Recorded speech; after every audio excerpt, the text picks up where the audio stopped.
अंत या एक नई शुरुआत?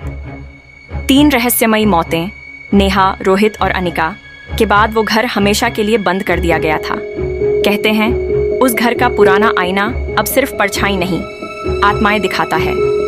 कई महीनों बाद एक पैरानॉर्मल एक्सपर्ट आरव उस घर में पहुंचा। दरवाजा खुलते ही ठंडी हवा का झोंका आया, जैसे कोई उसके आने का इंतजार कर रहा हो। आरव ने दीपक जलाया और बुदबुदाया, हर आत्मा का एक अधूरा सच होता है और ये आईना अब तक किसी का सच अधूरा छोड़ गया है।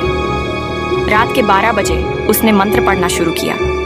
आईने में धुंध छाने लगी। फिर धीरे धीरे नेहा का चेहरा उभरा। नेहा की आंखों में आंसू थे।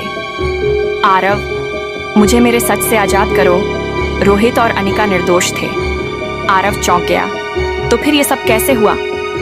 आईना कांपा और उसमें पुराने दृश्य उभरने लगे। रोहित, नेहा और अनिका उस रात आईने के पास खेल रहे थे जब अचानक आईने में बंद एक और परछाई ने उन्हें अपनी ओर खींच लिया था।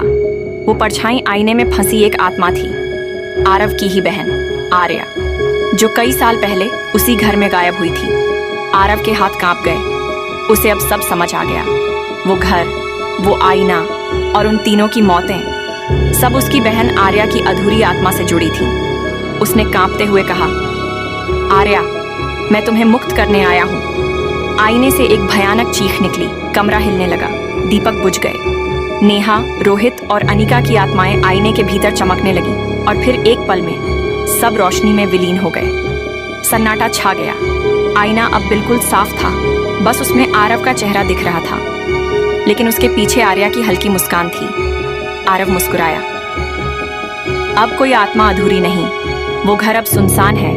पर कहते हैं जब भी कोई आईने के पास दीपक जलाता है, आर्या की मुस्कान फिर दिखती है, जैसे किसी नई कहानी की शुरुआत हो रही हो। समाप्त या शायद नहीं।